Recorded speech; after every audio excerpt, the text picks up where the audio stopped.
Hello everyone, Janhvi this side. So आज मैं आपको अपना एक्सपीरियंस शेयर करने वाली हूँ कि कैसे मैंने ज़ीरो इन्वेस्टमेंट वर्क से क्या क्या सीखा एंड क्या मुझे एक्सपीरियंस मिला है आज तक अभी तक। और मैं ये वीडियो उन लोग के लिए जो लोग अभी फ्रेशर और बिगनर हैं एंड घर बैठे ये सोचते हैं कि अभी तो मैं फ्रेशर हूँ, मुझे कुछ नहीं आता, मुझे इस वर्क के बारे में कोई एक्सपीरियंस नहीं है। तो आज मैं आपको अपना लाइव एक्सपीरियंस बताने वाली हूँ कि मैंने इस वर्क को कैसे स्टार्ट किया एंड कहाँ तक मैं पहुँची। बात करते हैं, ये बात 2026 की है। मैं 12 पास आउट हुई थी एंड हमेशा रील स्क्रॉल करती थी, फ़ोन में बिज़ी रहती थी। लेकिन रील स्क्रॉल करते करते मेरे पास जो हमारी टीम की दीपिका मैम हैं, उनका मुझे वीडियोज़ आते हैं, रील आती है, ऐसे मैं देखती हूँ और मुझे लगता है कि यार घर बैठे अर्निंग करनी है और वो भी विदाउट इन्वेस्टमेंट है। मैंने कहा ठीक है। और आज तो लोगों को देखो, आज के टाइम में लोगों को जैसे ज्वाइनिंग हम कराते हैं वो लोग इतना बोलते फ्रॉड है, स्कैम है, ये वो, भाई 10 बात बोल के चले जाते हैं हम ज्वाइनिंग कराते हैं तो। लेकिन मैं उस टाइम कुछ नहीं सोचती हूँ, बिल्कुल नहीं। बिकॉज द रीज़न ऑफ उस टाइम मेरे फादर का डेथ हो गया था। मैं डेट बताती हूँ, 16 फ़ेब को मेरे फादर का डेथ हो गया एंड 18 फ़ेब को मेरा बोर्ड एग्ज़ाम था। मैंने अपना कैसे भी करके किसी भी हालत में करके अपना बोर्ड एग्ज़ाम क्लियर किया, ठीक है। मैं बोर्ड एग्ज़ाम पास भी हुई। लेकिन फिर उसके बाद क्या हुआ, मैंने ज्वाइन किया, ठीक। जैसे ये होता है ना कि फादर की मृत्यु के बाद जैसे जो होता है मदर को मायके भेजा जाता है। तो मैं जिस फ़ोन से मैं वीडियो बनाती हूँ हमेशा, इस फ़ोन को ना मेरी मदर लेके गई थी मायके, यानी मेरी नानी के घर। तो हमारी जो मेंटोर है दीपिका मैम, उनका कॉल आता है कि ज़ीरो इन्वेस्टमेंट वर्क के लिए। सो मैं तो वहाँ अवेलेबल नहीं थी। तो हमारी मदर ने मुझे कॉल करके बताया कि देखो बेटा, क्या कहते हैं, वर्क के लिए कॉल आया था, तुम करना चाहती हो। मैं तो एक्साइटेड थी कि हाँ देखो मुझे तो वर्क करना ही करना है एंड देखो मुझे घर बैठे ही वर्क करना था एंड मैं बाहर जाके वर्क किसी के दुकान पे बैठ के नहीं कर सकती थी। बिकॉज क्योंकि मैं ये सोचती थी कि जो रिस्पेक्ट, जो भी इज़्ज़त मेरे फादर ने बनाई है, मैं उस इज़्ज़त को कभी बिगाड़ना नहीं चाहती थी। एंड उस टाइम में महीने का सिर्फ 1000 रुपये कमा के एंड अपना काम करती थी एंड कमाती क्या थी, 2 बच्चों को सिर्फ कोचिंग पढ़ाती थी, सिर्फ 500 रुपये में। लेकिन जब मेरी मदर मायके से आई तो मैंने बात किया मैम से। मैम ने मुझसे बहुत अच्छे से बात किया, मुझे बहुत ज़्यादा सपोर्ट किया, गाइड किया, मुझे सब कुछ समझाया। मैंने यहाँ तक ज्वाइनिंग भी करा दी, ठीक है। देखो हमारी टीम में ज्वाइनिंग 2 टाइप से होती है। अगर आपको विदाउट इन्वेस्टमेंट ज्वाइनिंग करानी है तो आपके पास डॉक्यूमेंट होना चाहिए। एंड देखो मेरे पास डॉक्यूमेंट था नहीं, बिकॉज डॉक्यूमेंट था तो हमारे फादर का था, बट हमारे फादर ही नहीं थे, ठीक है।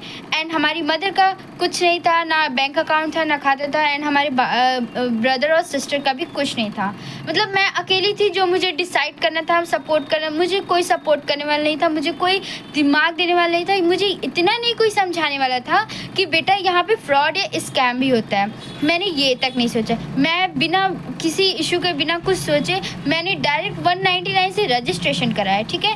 और उसी बीच हमारे घर में शादी भी पड़ी थी हमारे अंकल की, जिस वजह से मैं जब ज्वाइन हो गई तो मुझे ये लगता था यार ये फ्रॉड स्कैम है या छोड़ो बेकार। तब मुझे इतना दिमाग आया ये फ्रॉड स्कैम होता है, हो सकता है यार ये बेकार है, क्या ही इसमें करना है। लेकिन हाँ, एक चीज़ मेरे अंदर था कि मैं जो ग्रुप में जब ज्वाइन हो गई थी तो ग्रुप में जो भी मैसेज आया था, जो भी ट्रेनिंग होती थी, उन सबको मैं अच्छे से पढ़ती थी, ठीक है।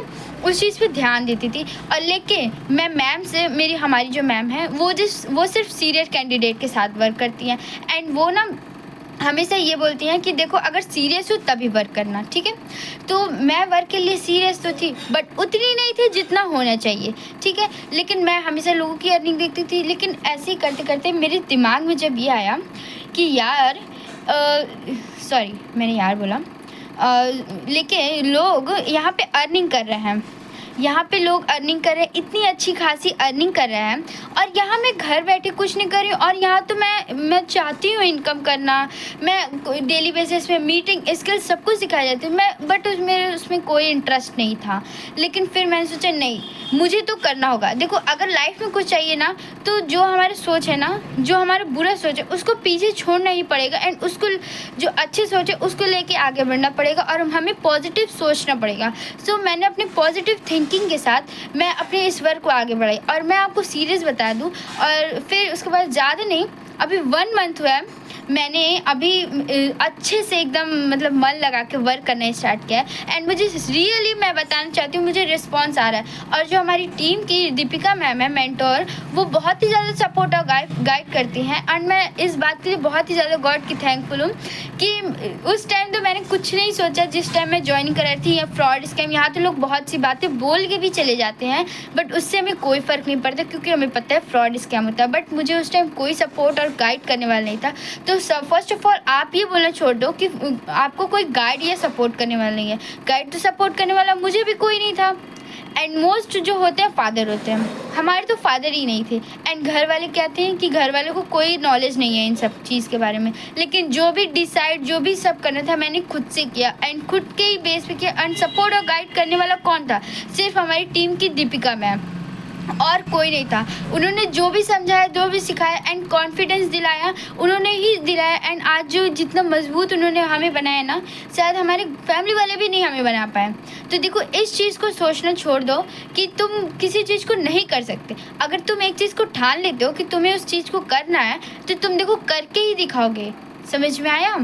और देखो अगर आप भी अभी फ्रेशर और बिगनर हो तो अभी से ही स्टार्ट करो और सोचना बंद करो। और ये जो मैंने अपना एक्सपीरियंस शेयर किया ना, ये मेरी लाइफ का रियल एक्सपीरियंस है और सच में आज में मुझे बहुत ही अच्छे रिस्पॉन्स आ रहे हैं। एंड हाँ, मैं ये भी बोलना चाहूँगी, अपनी सच्चाई भी बताना चाहूँगी, मेरी कहीं ना कुछ गलतियाँ भी होती हैं जिसकी वजह से मुझे अपना लॉस होता है। लेकिन हाँ, मैं ये भी कहना चाहूँगी जो हमारी टीम की मैम है, जितना वो हमें सपोर्ट करती है, जिस तरीके से सिखाती है, मैं उस चीज़ पर ज़्यादा फोकस करती हूँ एंड अपनी गलतियों को सुधारने की बहुत ही ज़्यादा कोशिश करती हूँ। और हाँ, कहीं बेस पे ना मैं बहुत ज़्यादा थक जाती हूँ कि नहीं हो पाएगा मेरे से, लेकिन मैं करती हूँ एंड उस चीज़ को सीखती भी हूँ।